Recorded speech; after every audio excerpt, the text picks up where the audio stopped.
bila kita nak mengenali diri kita sendiri, kita biasanya akan tanya dengan beberapa orang, what do you think about me? Macam itulah, maksudnya kita nak tahu tentang diri kita kan. Tapi sebenarnya ada satu kaedah yang saya belajar sebagai student communication yang boleh digunakan untuk kita mengenali diri kita sendiri, yang dipanggil sebagai tingkap Johari. Kalau korang dengar tingkap Johari, bukan tingkap yang korang tengok dekat rumah korang tu, tapi tingkap Johari ini adalah satu metod yang diperkenalkan oleh Joseph Loop dan Harry Ingham pada tahun 1958 untuk digunakan oleh seseorang memperkenali diri dia sendiri berdasarkan 4 konsep. Cuma saya tertanya-tanya lah, kenapa nama dia Johari tak Johari? Dari sini saya dah agak Melayu dalam merancang, kita aja lalai. Jadi tingkat yang pertama adalah bebas. Tingkat bebas ni adalah perkara yang kita tahu, dalam masa sama orang pun tahu. Macam contoh, orang tahu bahawa kita ni tinggal di mana, kita ni sekolah apa. Maksudnya benda yang sangat common lah. Kadang-kadang ada jenis orang yang ni yang terover pula, sampai tahu kita punya ukuran saiz seluar lah, sampai tahu kita punya salah sila keluarga lah. Bahaya tu. Maksudnya kita ada fans, tapi orang begini memang buat rasa insecure lah, macam tak selamat. Stalker, kita punya stalker, seram lah. Dan orang begini moga dijauhi lah.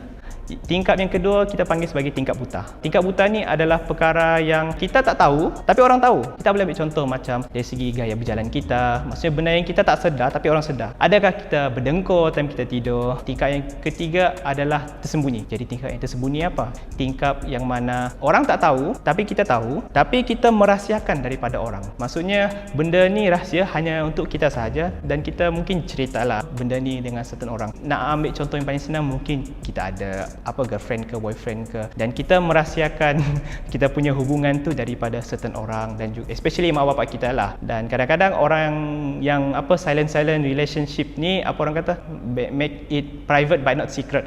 Orang yang biasa dalam hubungan relationship ni, kadang-kadang kita tak tahu dia ni dah taken ke belum. Sama juga macam orang single.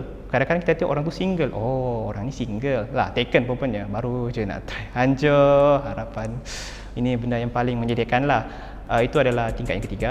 Tingkat yang terakhir sekali adalah tidak diketahui langsung. Tingkat yang terakhir ni dia bunyi macam pelik sikit, tapi itu adalah realiti. Yang mana tingkap ketiga ni adalah perkara yang kita tak tahu dan orang pun tak tahu, tapi kita akan tahu bila sampai masanya. Contohnya bila you dengan you punya girlfriend ni on the way nak menikah lah, maksudnya mereka sudah dalam proses pertunangan. Kira macam kita nampak dulu dia masa proses tunang tu dia sweet, dia jenis yang pemalu, jenis yang shy cat, jenis yang tak banyak mulut lah. Kita ingat dia ni akan jadi wife aku yang paling tak banyak bebel sekali. Lepas berkahwin, especially dah anak, harimau di hutan tu kalah dengan perempuan tu. Maksudnya perwatakan kita yang muncul secara tiba-tiba setelah lama dipendam. Itu daripada shy kid pergi shy ton tu, setelah lama sangat tak ditunjukkan. Jadi kita yang sebagai para suami macam, ni ke aku punya bini ni, kenapa dia before and after sangat lain, dia kena santet ke ni?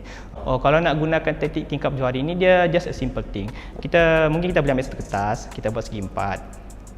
Sebab kita nak tahu diri kita sendiri kan, kita mungkin boleh listkan dulu apa yang orang tahu kita tahu. Kemudian kita mungkin boleh minta orang listkan perkara tentang kita yang tingkap kedua, iaitu buta. Apa yang mereka tahu tentang kita tapi kita tak tahu. Biasanya teknik tingkap ni dia digunakan oleh kaunselor. Sebab kadang-kadang kan ada student macam, Prof, saya tak tahulah saya ni minat apa. Saya tak tahu kenapa orang tak suka saya. Macam itulah perkara begitu. Sebab kadang-kadang orang tak suka kita bukan sebab kita teruk, tapi sebab behavior kita macam tu. Bukan sebab kita punya rupa ke apa, tapi sebab ada benda buta tu yang negatif sampai orang tak suka dengan kita.